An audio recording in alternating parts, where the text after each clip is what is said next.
Hello everyone, you are welcome to Apexi learning. Apexi learning में दोस्तों आपका स्वागत है। उम्मीद करता हूँ आप सब अच्छे होंगे। दोस्तों आज का हमारा जो पेपर नंबर 3 होगा और एचएसएससी के प्रीवियस ईयर पेपर्स की सीरीज़ हमने स्टार्ट कर रखी है। और आज का हमारा जो पेपर होगा मिल राइट मैकेनिकल इंस्ट्रक्टर। ठीक है, जैसा कि आप देख रहे हैं कि ये जो आपकी बुक है निधि पब्लिकेशन हाउस की है। ठीक है, E.R. हसोग जो सर ने ये आपकी जो बुक बनाई है प्रीवियस ईयर पेपर की, काफ़ी अच्छी बुक है। तो आप इस बुक को परचेज भी कर सकते हैं। और अगर आप यहाँ से जो है तैयारी कर रहे हैं तो यहाँ से भी आपको बिल्कुल फ्री ऑफ कॉस्ट यहाँ पे दोस्तों कंप्लीट सॉल्यूशन डिटेल में यहाँ पे करवाया जाएगा। ठीक है, तो स्टार्ट करते हैं अपना जो पेपर नंबर 3। और आज का जो हमारा पेपर होगा ये मिल राइट मैकेनिकल इंस्ट्रक्टर का। इससे पहले हमने जो रेफ्रिजरेटर एंड एयर जो इंस्ट्रक्टर इनके पेपर हमने कर लिए हैं। ठीक है, तो 2 पेपर हमारे ऑलरेडी हो चुके हैं इस सीरीज़ में। तीसरा पेपर आज का है। जिन्होंने जो है नहीं किए हैं तो भाई वो कर सकते हैं। ठीक है, तो अगर आप एचएसएससी की प्रिपरेशन कर रहे हैं तो काफ़ी रामबाण जो है दोस्तों आपके लिए जो मॉक टेस्ट या प्रीवियस ईयर पेपर्स जो आपके लिए काफ़ी ज़्यादा महत्वपूर्ण और बेनिफिशियल रहेंगे दोस्तों। तो स्टार्ट करते हैं अपना जो आज का लेक्चर। और आज का लेक्चर है, इसमें सबसे पहले हम जो हिंदी के क्वेश्चन कर लेते हैं भाई। ठीक है, जैसे आप जानते हैं कि हिंदी, इंग्लिश और यहाँ पे रीजनिंग तो और मैथ। ठीक है, 5 मार्क्स का पहले आते थे। ठीक है, 2019 के एग्ज़ाम्स में जो है पहले पैटर्न हुआ करता था। ठीक है, और हरियाणा जीके लगभग जो है 15 से 20 नंबर की आती थी। और बाकी जो इसमें थ्योरी का है जो जैसे ये आपका जो पेपर है मील राइट मैकेनिक, तो इससे रिलेटेड जो आपकी थ्योरी के जो क्वेश्चन होंगे लगभग 50 to 60% जो है आपकी थ्योरी के ये होंगे। ठीक है दोस्तों, तो स्टार्ट करते हैं अपने। और सभी के लिए बेनिफिशियल रहने वाले हैं ये, जो भी एचएसएससी की प्रिपरेशन कर रहा है।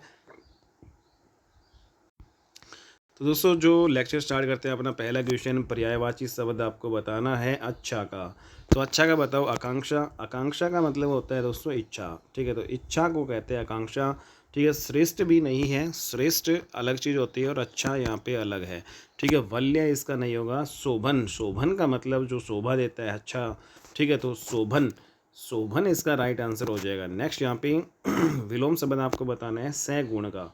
सगुण का क्या होता है? निर्गुण होता है। ठीक है, नेक्स्ट यहाँ पे मुहावरा जो है पूछा गया है, आसमान सिर पर उठाना, इसका मतलब क्या होता है? बहुत शोर करना होता है। नेक्स्ट जो अगला क्वेश्चन है हमारा बहुवचन आपका बताना है। चम्मच है दोस्तों, इसका बहुवचन बताना है तो चम्मचे आ जाएगा। ठीक है, इसके ऊपर बिंदी आपको ये ध्यान रखना है। ठीक है, तो ये जो बी गलत होगा, सी इसका राइट आंसर। नेक्स्ट यहाँ पे एक वचन आपको बताना है। तो इस प्रकार से 5 क्वेश्चन ये आपके हिंदी के पूछे गए थे।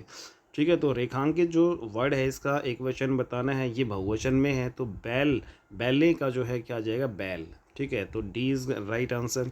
नेक्स्ट दोस्तों 5 ही क्वेश्चन इसमें जो इंग्लिश के पूछे गए। जैसे सिनोनिम्स इसमें बताना है पलंग का, PLUNGE। तो पलंग का मतलब यहाँ पे क्या होता है? डूबना। ठीक है, तो डाइव। ठीक है, तो इसका सिनोनिम्स क्या हो जाएगा? डाइव। ठीक है, कैच नहीं आएगा, थ्रो फेंकना होता है, फिट नहीं आएगा, तो इसका डाइव इसका राइट आंसर हो जाएगा। इमिटेशन का मतलब होता है यहाँ पे प्रतिलिपि। ठीक है, मीन्स कॉपी किसी चीज़ की, तो इसका उल्टा बताना है। ठीक है, एक तो हम किसी की कॉपी करते हैं, दूसरा जो अगर हम किसी की कॉपी ना करें तो मतलब वो ईमानदारी से काम होता है। तो जेन्युइन इसका राइट आंसर हो जाएगा। ठीक है, बेनिफिट, एडवांटेज और रिजेम्बलेंस ये नहीं होगा। ठीक है दोस्तों, इसका उल्टा जो है इमिटेशन का क्या हो जाएगा? जेन्युइन। इंपॉर्टेंट वर्ड है ये, आपके अपकमिंग एग्जाम में आप पूछे जा सकते हैं दोबारा भाई। ठीक है, प्रीवियस क्वेश्चन जो है एचएसएससी जो बार बार रिपीट करती है, तो इसलिए आप इसको कर सकते हैं। ईडीएम में एक पूछी गई थी, बर्न द मिडनाइट ऑयल।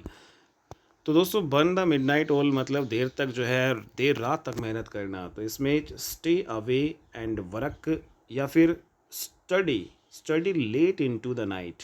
ठीक है, तो ये इसका राइट आंसर होगा, बाकी सारे रॉन्ग हैं।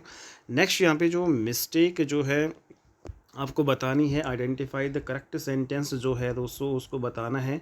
तो इसमें बताओ जो करेक्ट सेंटेंस 4 ऑप्शंस में क्या होगा। सबसे पहले आप इस सेंटेंस को पढ़ो और इसमें क्या गलती है, उस गलती को आपको यहाँ पे इन दिए गए ऑप्शंस में यहाँ पे सही कौन सा है वो बताना है।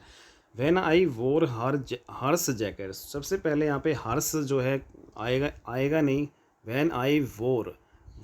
ठीक है, तो वियर की सेकंड फॉर्म यहाँ पे क्या है? वोर। तो व्हेन आई वोर हर आएगा दोस्तों सबसे पहले। तो इसमें जो हर्स वाले जितने भी ऑप्शन है वो गलत हो जाएंगे। तो नेक्स्ट यहाँ पे when I wore her jacket everyone told that it looked good on me. तो हर किसी ने जो है कहा कि भाई यह मेरे पे अच्छी दिखती है। तो एवरीवन टोल्ड डैट नहीं आएगा, एवरीवन सैड डैट, ठीक है। तो everyone sad that it looked good on मी, ये आपका करेक्ट जो है यहाँ पे सेंटेंस हो जाएगा दोस्तों, बाकी सारे आपके ये गलत हो जाएंगे। नेक्स्ट यहाँ पे जो आखिरी क्वेश्चन हमारा इंग्लिश का वर्ब आपको बतानी है, जो ब्रैकेट में क्या जो है यहाँ पे आएगी। तो दोस्तों he was bite by snake, तो स्नेक के द्वारा जो है उसे काटा गया। तो यहाँ पे पैसिव वॉइस फॉर्म में आपका ये है भाई। तो स्नेक के द्वारा he was bite, he was beaten यहाँ पे आ जाएगा, क्योंकि यहाँ पे देखो वाज है तो बीटन यहाँ पे आ जाएगा दोस्तों, ठीक है। बाई यहाँ पे है तो इसमें क्या होता है कि जो वर्ब की थर्ड फॉर्म फॉलोड बाई आ जाएगा, ठीक है। तो ही वाज बीटन इसका राइट होगा, बाकी सारे ये गलत होंगे। ओके, नेक्स्ट यहाँ पे अपना अगला क्वेश्चन कर लेते हैं। नेक्स्ट यहाँ पे जीके के क्वेश्चन आ गए हैं। भारत में रियासतों के राजनीतिक एकीकरण का श्रेय काफ़ी हद तक जो है किसे दिया जाता है। तो दोस्तों यहाँ पे जो राजनीतिक एकीकरण जो है का श्रेय किसे माना जाता है आप सभी जानते हैं, सरदार वल्लभ भाई पटेल जो है इन्होंने जो है राजनीतिक एकीकरण का जो है इनको श्रेय दिया जाता है। नेक्स्ट यहाँ पे क्योंकि बहुत सारी जो रियासतें थी, ठीक है, उनको एक करने का काम जो है सरदार वल्लभ भाई पटेल ने किया था, तो इसलिए इनको श्रेय जाता है। नेक्स्ट यहाँ पे अगला जो क्वेश्चन नंबर 12 है। खालिस्तान स्वास्थ्य मंत्रालय से आग्रह किया है कि देश में ई सिगरेट के निर्माण और बिक्री पर प्रतिबंध लगाने के लिए कानून बनाया जाए। तो इसमें दोस्तों बताओ क्या आंसर आएगा। तो CDSCO, PVPI, WHO या फिर वाणिज्य और उद्योग मंत्रालय। तो राइट आंसर इसमें जो वाणिज्य और उद्योग जो मंत्रालय स्वास्थ्य मंत्रालय से आग्रह करते हैं कि देश में जो क्योंकि जो सिगरेट के निर्माण और बिक्री पर प्रतिबंध लगाने के लिए कानून बनाया जाए, तो इसमें ये फिट ज़्यादा बैठेगा। नेक्स्ट यहाँ पे अगला जो क्वेश्चन नंबर जो है 13 है। देश की सबसे बड़ी अंतर्देशीय खारे पानी की झील। तो इम्पोर्टेंट क्वेश्चन है दोस्तों, सबसे बड़ी अंतर्देशीय खारे पानी की झील सांबर, खारे पानी की जो झील है, तो सांबर एक खारे पानी की झील है दोस्तों। सांबर कहाँ पे है, तो ये उड़ीसा में नहीं है, कहाँ पे है, राजस्थान में, ठीक है।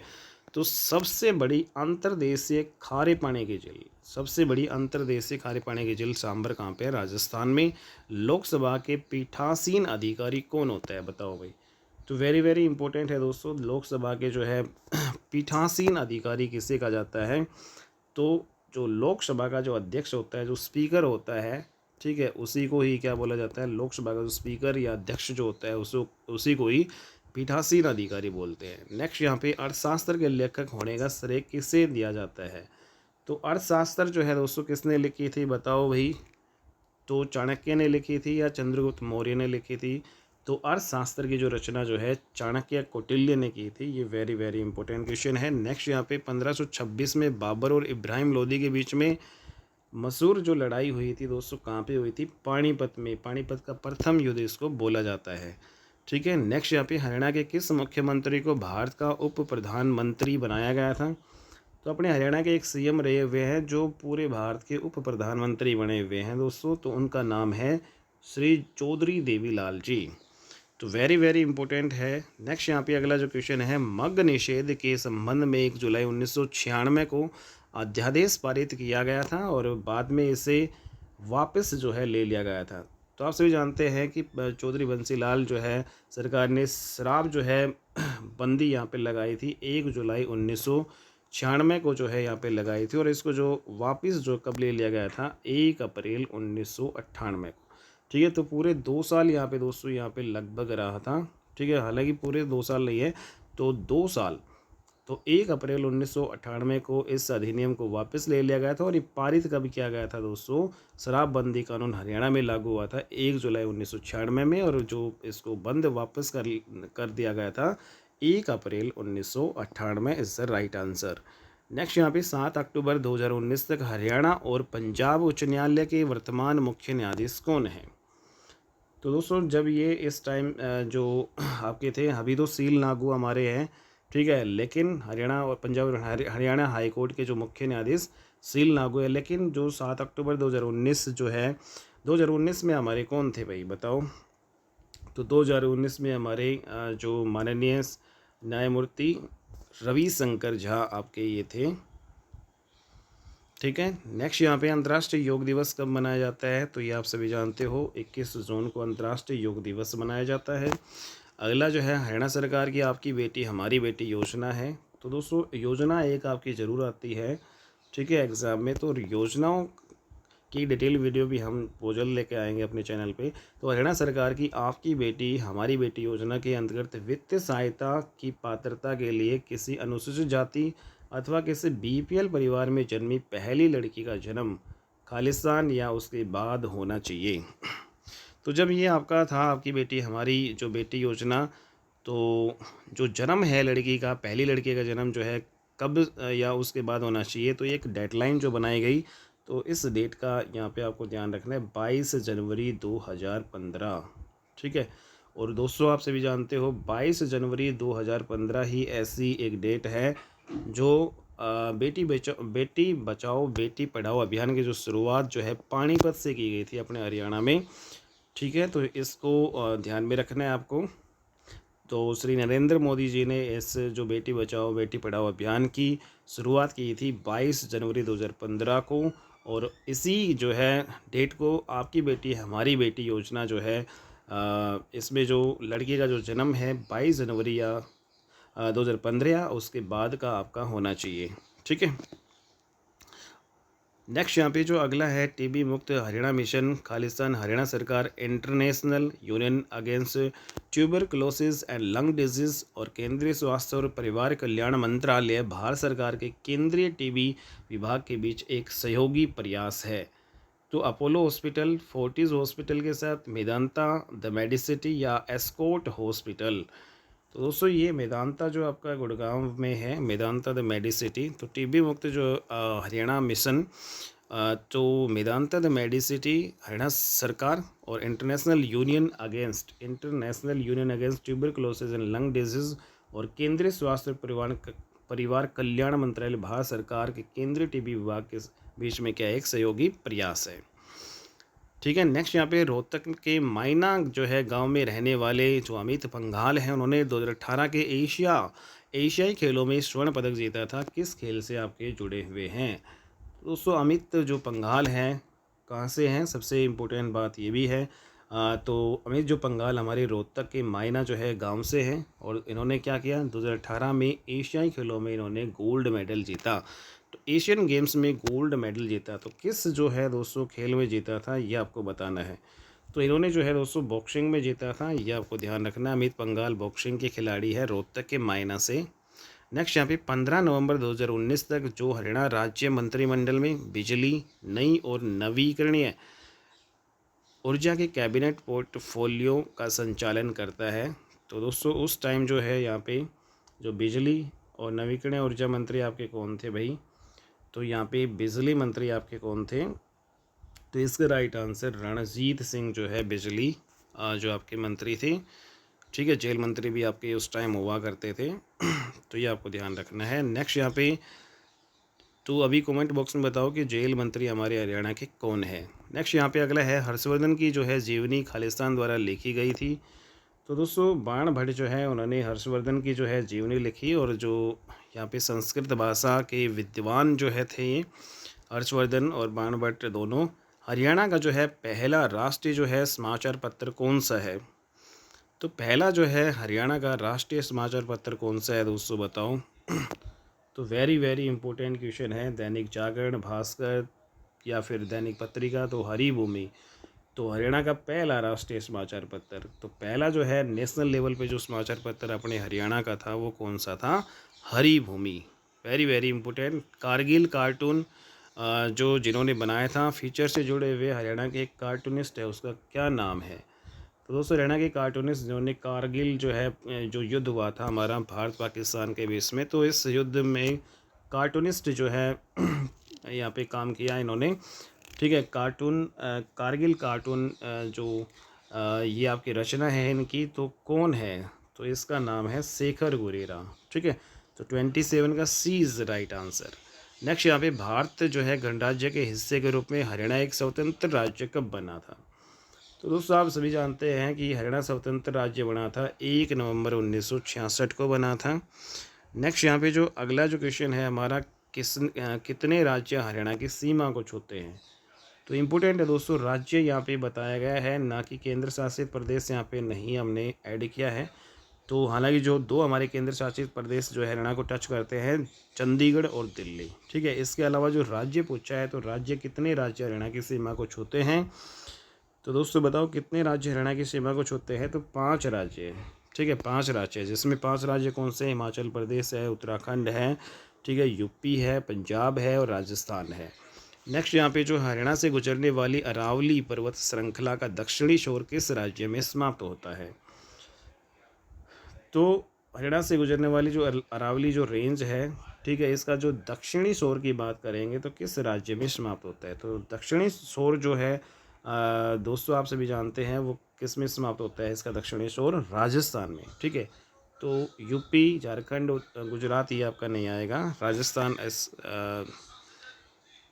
तो दोस्तों यहाँ पे इसका राइट आंसर तो वैसे गुजरात होगा, क्योंकि हरियाणा से गुजरने वाली जो अरावली रेंज जो है, अरावली रेंज तो हरियाणा से गुजरती है अरावली पहाड़ी, लेकिन इसका सबसे जो दक्षिणी छोर की बात की गई है, तो सबसे दक्षिणी छोर जो है वो गुजरात में समाप्त होता है, ये ध्यान आपको रखना है, ठीक है। तो इसका सबसे जो दक्षिणी छोर, जैसे ऊपर हरियाणा है तो ऐसे आते हुए, तो दक्षिणी छोर जो है सबसे जो लास्ट वाला पॉइंट वो गुजरात में समाप्त होता है अरावली रेंज का,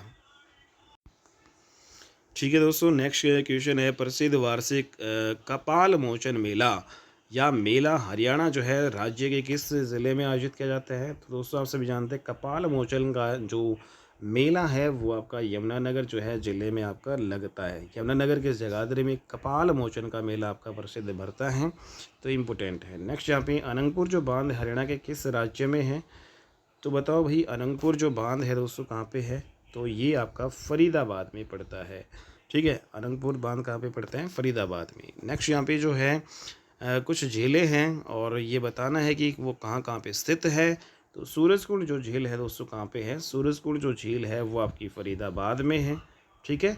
सूरजकुंड झील कहाँ पे? फरीदाबाद में। ब्रह्म सरोवर झील जो है आपकी कुरुक्षेत्र में है। दमदमा झील जो है दोस्तों गुरुग्राम में है। पिंडावास जो झील है दोस्तों वो आपकी कहाँ पे है? झज्जर में। तो इसमें जो रोहतक है, तो इसका राइट आंसर यहाँ पे रोहतक कह सकते हैं। तो इसमें जो सूरजकुंड जो झील ए का जो है 3 से जो मिलान यहाँ पे करना है, तो एक ही ऑप्शन है जिसमें ए का 3 से मिलान है, तो ये इसका राइट आंसर हो जाएगा। अगला क्वेश्चन है, कौन सा राज्य सरकार के संवैधानिक प्रमुख होते हैं? तो राज्य के जो संवैधानिक जो प्रमुख कौन होते हैं भाई बताओ दोस्तों? तो राज्य के जो संवैधानिक जो प्रमुख होते हैं वो राज्यपाल होते हैं, ठीक है। कौन होते हैं? राज्यपाल। तो इसका राइट आंसर हो जाएगा राज्यपाल।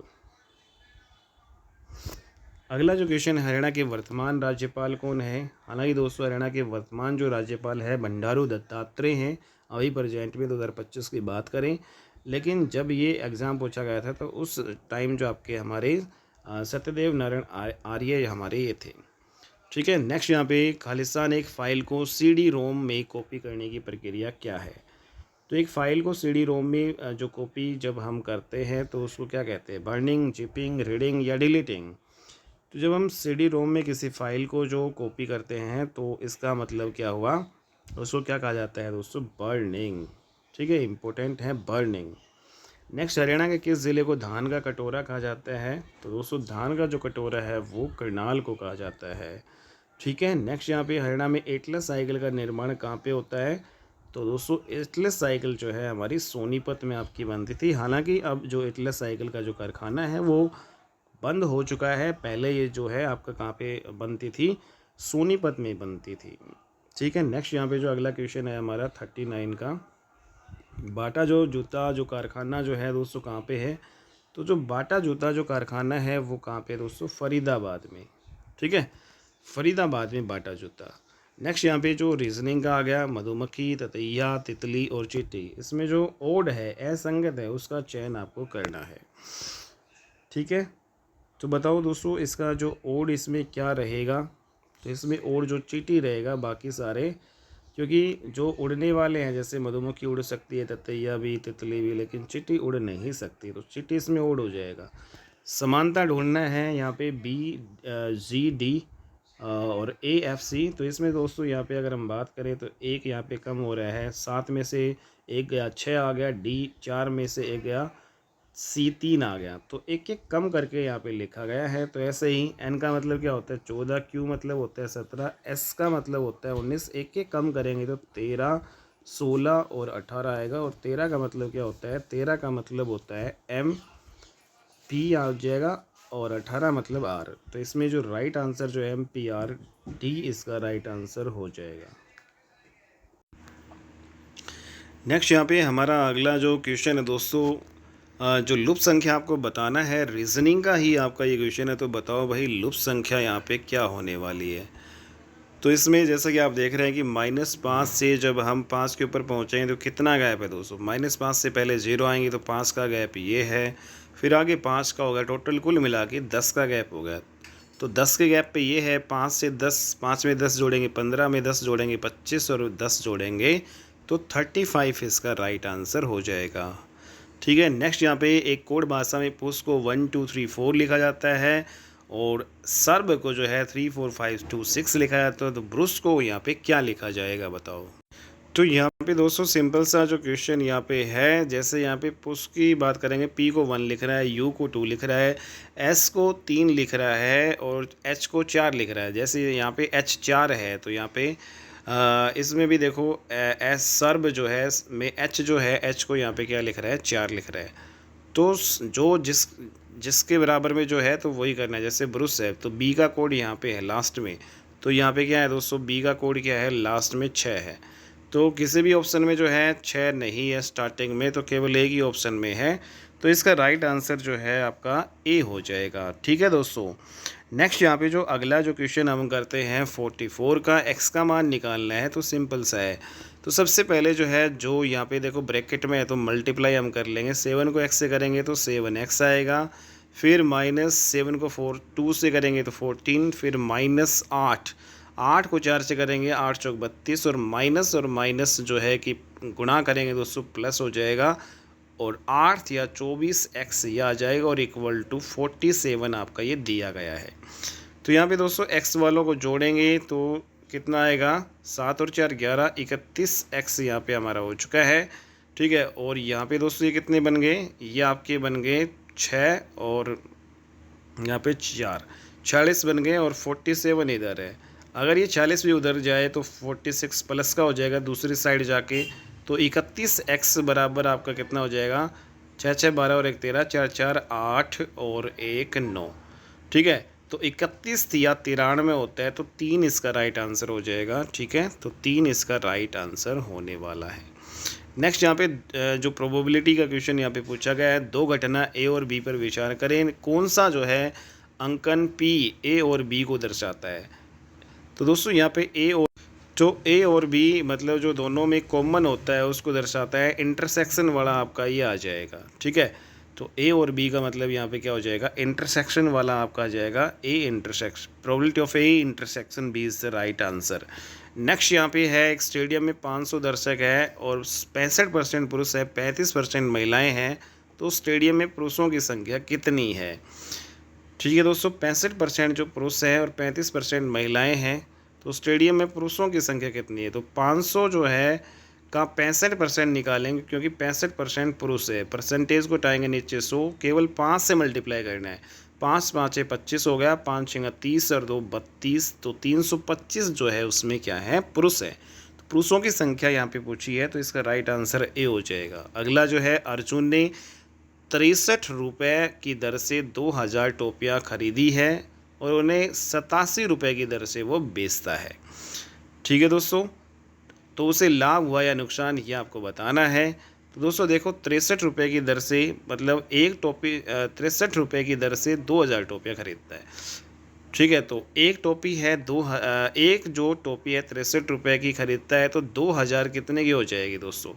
तो यहाँ पे गुणा कर लेंगे 2000 से, 63 को 2000 से गुणा करेंगे तो 3 दूनी 6 और 6 दूनी 12 और एक कितना हो जाएगा 13। ठीक है। नेक्स्ट यहाँ पे 87 जो है की दर से वो बेच देता है। तो अगर 2000 से इसको मल्टीप्लाई करेंगे 87 से तो कितना आएगा, तो बेचता है तो कितने रुपए कमाए उसने, 7 दूनी 14, 8 दूनी 16 और एक 17। तो दोस्तों इतने रुपए कमाए, इतने रुपए की लागत थी, तो कुल क्या हो रहा है यहाँ पे लाभ हो रहा है, और कितने रुपए का लाभ हो रहा है ये हम घटा लेंगे। तो 0 0 0, 14 में से 6 गए, कितने आ जाएगा दोस्तों यहाँ पे 8, ठीक है। और यहाँ पे 6 में से 3 गया 3, तो ये हमारा आ जाएगा राइट आंसर, ठीक है भाई। तो इसका राइट आंसर हमारा क्या हो जाएगा, 48,000 रुपये का यहाँ पे प्रॉफिट, 38,000 रुपये का प्रॉफिट, ठीक है दोस्तों। नेक्स्ट यहाँ पे अगला क्वेश्चन है, जब विद्युत धारा सिर्फ एक दिशा में प्रवाहित होती है तब उसे धारा कहते हैं। तो जब जो कौन सी धारा कहते हैं, जब विद्युत धारा सिर्फ हमारी एक ही दिशा में जो प्रवाहित होती है तो कौन सी धारा उसको कहा जाता है, तो उसको कहते हैं एक दिशा वाली धारा, एक दिश, ठीक है। स्थिर नहीं हो गया, प्रत्यावर्ती भी नहीं होगा। नेक्स्ट यहाँ पे अम्ल और क्षार की जांच करने के लिए एक प्राकृतिक सूचक के रूप में खालिस्तान का उपयोग किया जाता है। तो अम्ल है या क्षार है, तो दोस्तों किसका हम जो है यूज़ करेंगे, हल्दी का, नीम, चीनी का, बालू का या नमक का। तो इसके जांच करने के लिए हम हल्दी का उपयोग करते हैं दोस्तों, ठीक है। प्राकृतिक सूचक है अम्ल और क्षार की जांच करने के लिए, हल्दी उसमें डालेंगे। नेक्स्ट यहाँ पे कोई भी अम्ल है या क्षार में न्यूरॉन शब्द जो है किस प्रणाली से जुड़ा हुआ है, तो न्यूरॉन जो है दोस्तों आप सभी जानते हैं तंत्रिका, तंत्र जो है अपनी दिमाग से जुड़ा हुआ है तंत्रिका से।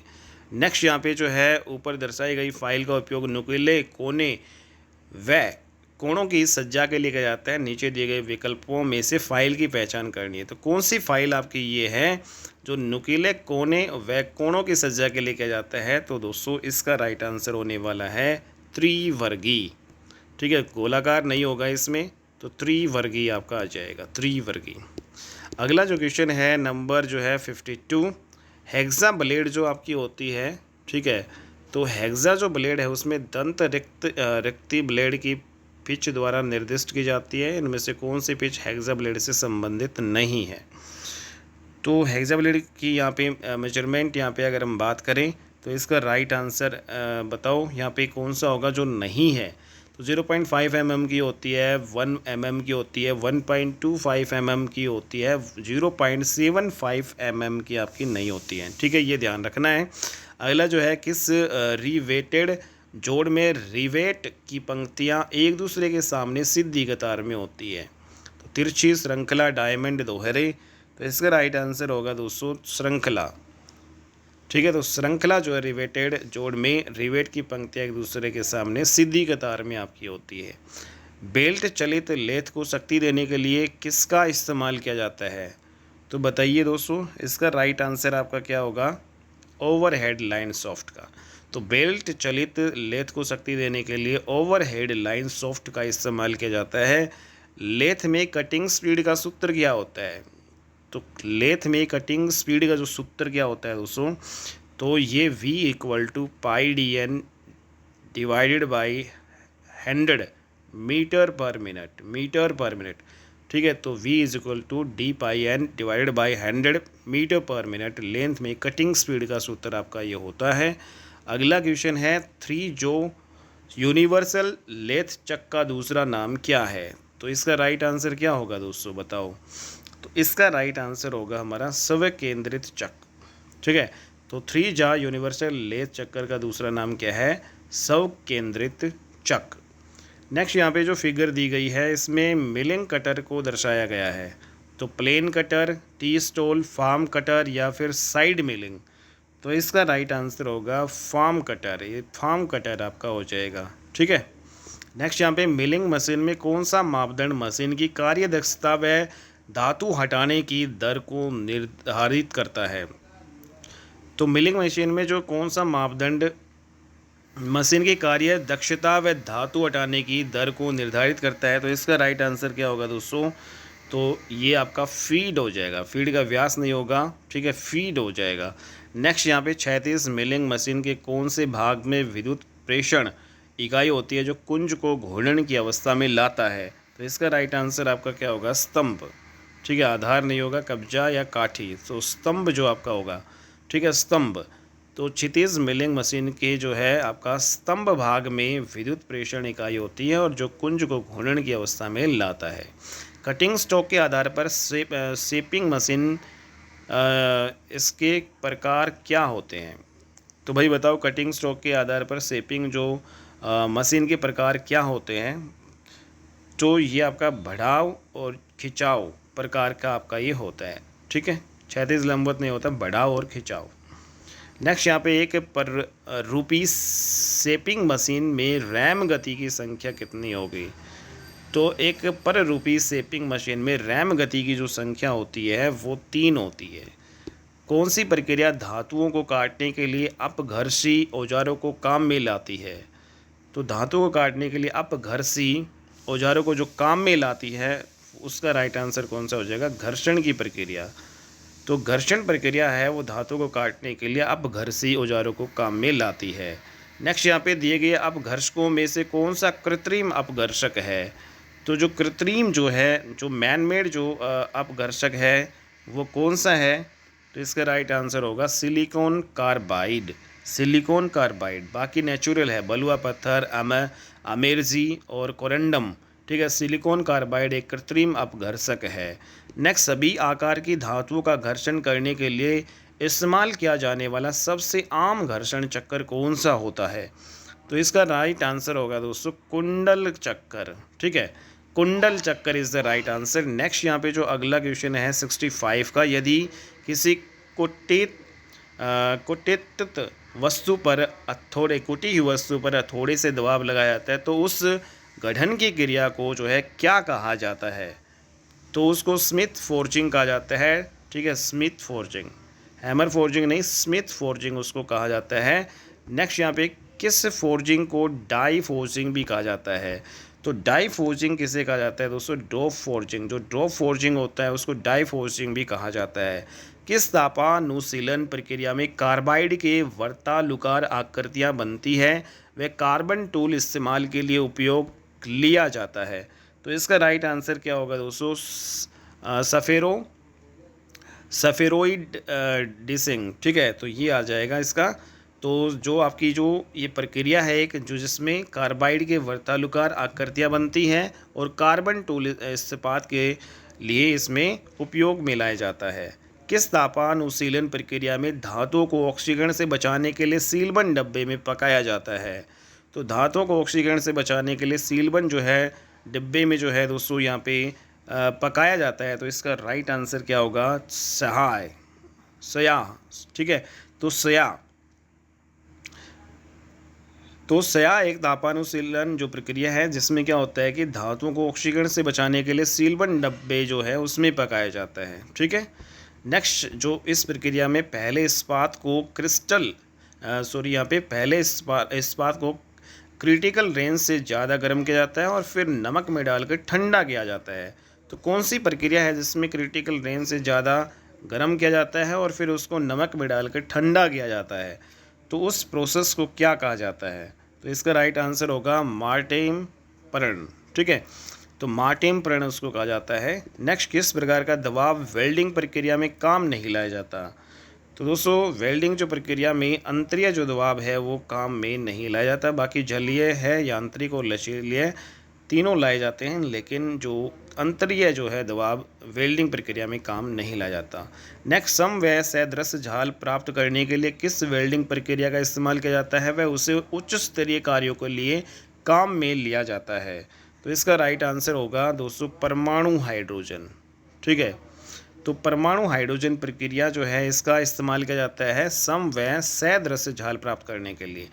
ठीक है, तो सम व सदृश झाल प्राप्त करने के लिए हम परमाणु हाइड्रोजन प्रक्रिया का इस्तेमाल करते हैं और वह उसे क्या करता है? उच्च स्तरीय कार्यों के लिए काम में लाया जाता है। ये इसमें नेक्स्ट, निम्न प्रक्रिया में कौन सी एक प्रक्रिया MIG वेल्डिंग से संबंधित नहीं है दोस्तों? तो जो संबंधित है तो वो कौन कौन सी है? बेयर वायर इलेक्ट्रोड प्रक्रिया भी है, चुंबकीय प्रवाह प्रक्रिया भी है, फ्लक्स करोड़ इलेक्ट्रोड प्रक्रिया भी है, लेकिन सैडल कोट प्रक्रिया जो है MIG वेल्डिंग जो प्रक्रिया से संबंधित आपकी नहीं है दोस्तों। ठीक है, नेक्स्ट यहाँ पे टंकाई की प्रक्रिया में फ्लक्स का क्या काम होता है? तो टंकाई की प्रक्रिया में जो फ्लक्स का जो काम होता है वो ऑक्साइड परत को बनाने से रोकने के लिए, ठीक है, जो ऑक्साइड की परत ना बने इसलिए उसको रोकने के लिए जो है इसमें फ्लक्स का यूज़ किया जाता है। संदर्भ सतह से ऊपर लंबवत दूरियों को मापने के लिए किस उपकरण का प्रयोग किया जाता है? तो संदर्भ सतह में लंबवत दूरियों को मापने के लिए किस उपकरण का प्रयोग किया जाता है? तो इसका राइट आंसर होगा वर्नियर गेज का। ठीक है, तो वर्नियर गेज का इस्तेमाल किया जाता है। माइक्रोमीटर में संधान की सहायता को मापने के लिए ऑप्टिकल फ्लैट किस विधि का इस्तेमाल करते हैं? तो माइक्रोमीटर में जो संधान की सहायता को मापने के लिए ऑप्टिकल फ्लैट किस विधि का इस्तेमाल करते हैं दोस्तों? तो इसका राइट आंसर आपका होगा हस्तक्षेपण विधि का यूज़ हम करते हैं। किस उपकरण का इस्तेमाल कोण को निर्दिष्ट करने व कोणीय माप को रेखीय माप से परिवर्तित करने के लिए किया जाता है? ठीक है, तो यहाँ पे बताओ दोस्तों किसका जो यूज़ यहाँ पे किया जाता है? तो इसका राइट आंसर होगा साइन बार का। किसका होगा यहाँ पे? Sine bar. स्लिप गेज को किस नाम से बुलाया जाता है? तो बताओ भाई, स्लिप गेज को किस नाम से बुलाया जाता है? जो स्लिप जो गेज होता है उसको जोहानसन गेज के नाम से भी जाना जाता है। नेक्स्ट यहाँ पे जो अगला जो क्वेश्चन है,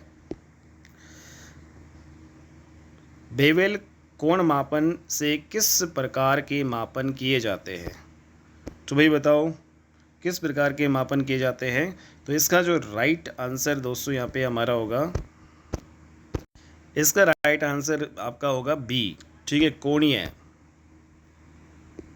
तो यहाँ पे कोणीय जो है प्रकार के मापन इसमें किए जाते हैं। नेक्स्ट यहाँ पे हेक्सागोनल हेड बोल्ट के मानक विनिर्देश M12X 1.25X 100 है। 1.25 संख्या किसे दर्शाती है? ठीक है, तो इसका राइट आंसर दोस्तों हमारा ये होगा, जो पिच को मिलीमीटर में दर्शाती है। पिच को 1.25 पिच को मिलीमीटर में दर्शाती है। कौन सा पेंच नट का इस्तेमाल नहीं करता? तो कौन सा पेच नट का इस्तेमाल नहीं करता है? तो सेट जो पेच होता है वो नट का इस्तेमाल नहीं करता है। ठीक है दोस्तों, तो कौन सा पेच नट का इस्तेमाल नहीं करता? जो सेट जो पेच, बोल्डेड पेच, ब्लैक पेच, फिटेड पेच, सेट पेच जो नट का इस्तेमाल नहीं करता है। तो नेक्स्ट यहाँ पे जो क्वेश्चन है हमारा, ऊपर दिए गए जो चित्र में सेट पेचों के प्रकार यहाँ पे हैं, तो पहली आकृति जो है वो किसे दर्शाती है?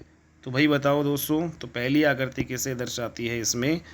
तो पहली आकृति किसे दर्शाती है? तो इसका राइट जो आंसर होगा राउंड हेड। ठीक है, राउंड हेड को दर्शाती है पहली आकृति। नेक्स्ट यहाँ पे कौन सा एक स्प्रिम्ब वॉशर फिक्शनल लॉकिंग में इस्तेमाल किया जाता है? तो वॉशर फिक्शनल लॉकिंग में किसका इस्तेमाल हम करते हैं? तो A, B, C और D। तो भाई इसका राइट आंसर दोस्तों यहाँ पे हमारा होगा सी। तो सी टाइप का हम यूज़ करते हैं। ठीक है, वॉशर फिक्शनल लॉकिंग में। नेक्स्ट यहाँ पे जो जब फ्लेक्स जोड़ सतह की ज़रूरत होती है तब कौन से रिवेट उपयोग में लाए जाते हैं?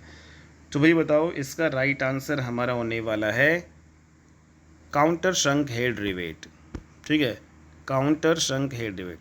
तो जब फ्लेक्स जोड़ सतह की ज़रूरत होती है तब काउंटर शंक हेड रिवेट का इस्तेमाल किया जाता है। नेक्स्ट यहाँ पे हमारा क्वेश्चन है, शंकुकर्ण में ऑल स्टॉक के समायोजन का उद्देश्य क्या होता है? तो भाई इसका राइट आंसर होगा, भाई बताओ दोस्तों, शंकुकर्ण में ऑल स्टॉक के समायोजन का उद्देश्य छोटे कोण वाले बड़े शंकु बनाना। ठीक है, तो जो छोटे कोण वाले बड़े शंकु बनाना यहाँ पे होता है। ऑल स्टॉक का समायोजन का उद्देश्य यही होता है। तीक्ष्ण किनारों को हटाने के लिए किस वेधन संक्रिया को काम में लाया जाता है? ठीक है, तो किस वेधन संक्रिया को काम में लाया जाता है? तो इसका राइट आंसर जो है दोस्तों क्या होगा बताओ? तो इसमें चाम्फेरिंग होगा। ठीक है, तो तीक्ष्ण किनारों को हटाने के लिए हम चाम्फेरिंग वेधन संक्रिया को काम में लाते हैं। चाम्फेरिंग कौन सेरेमिक सामग्री का एक उदाहरण है? तो दोस्तों सेरेमिक सामग्री का एक उदाहरण आपको बताना है। तो ये सोडा लाइम, जो सोडा लाइम होता है, कॉपर भी नहीं है, एल्यूमिनियम भी नहीं है, पॉलीथीन भी नहीं है। तो सेरेमिक सामग्री का जो उदाहरण है सोडा लाइम। ठीक है, किस चुंबकीय सामग्री की तुलनात्मक भेद्यता 1 से कम होती है? तो 1 से कम जो है तुलनात्मक भेद्यता जो है किस में होती है? तो प्रति जो चुंबकीय जो है सामग्री की तुलनात्मक जो भेद्यता है वो 1 से कम होती है। ठीक है। नेक्स्ट यहाँ पे किसी द्रव्य के क्वथनांक को किस तरह परिभाषित करेंगे। तो द्रव्य है उसके क्वथनांक को कैसे हम जो है डिनोट करेंगे, बताओ दोस्तों इसका राइट आंसर क्या होगा। तो द्रव्य के क्वथनांक तो वह तापमान जिस पर वाष्पीय दबाव एक वायुमंडलीय दबाव के बराबर हो जाता है। ठीक है, तो द्रव्य के क्वथनांक जो है परिभाषित करेंगे वह तापमान जिस पर वाष्पीय जो दबाव है, ठीक है, वाष्पीय दबाव जो वो एक वायुमंडलीय दबाव के बराबर हो जाता है। कठोरता की इकाई क्या होता है, बताओ भाई। कठोरता की इकाई तो इम्पोर्टेंट है दोस्तों, जे पर मीटर क्यूब। ठीक है, तो कठोरता की जूल पर मीटर क्यूब। नेक्स्ट यहाँ पे कौन जो है धातु का चुंबकीय गुण स्वभाव नहीं होता है। तो कौन जो है धातु का चुंबकीय गुण स्वभाव नहीं है। पारगम्यता, अतिचालकता, चुंबकीय स्थैल्य या निग्रह बल। तो इसका राइट आंसर होगा अतिचालकता। ठीक है, तो धातु का चुंबकीय गुण स्वभाव नहीं होता है, अतिचालकता। बाकी सारे हैं, पारगम्यता है, निग्रह बल भी है और चुंबकीय स्थैथिल्य भी है। ठीक है, तो ये जो है दोस्तों आपका जो कंप्लीट पेपर था इसका। उम्मीद करता हूँ आपको ये वीडियो लेक्चर अच्छा लगा होगा और डेली ही आप ऐसे ही HSSC के प्रीवियस ईयर पेपर की सीरीज़ जो है दोस्तों अगर आप करना चाहते हो तो इस चैनल को ज्वाइन कर लीजिएगा ताकि आपको काफ़ी ज़्यादा दोस्तों एग्ज़ाम में बेनिफिट हो। ठीक है, तो सारे पेपर हमने कर लिया है, तो नेक्स्ट हम अगला पेपर हम करेंगे कल। ठीक है, तो आज की क्लास में इतना ही, नेक्स्ट क्लास में मिलते हैं, तब तक के लिए बाय एंड टेक केयर दोस्तों।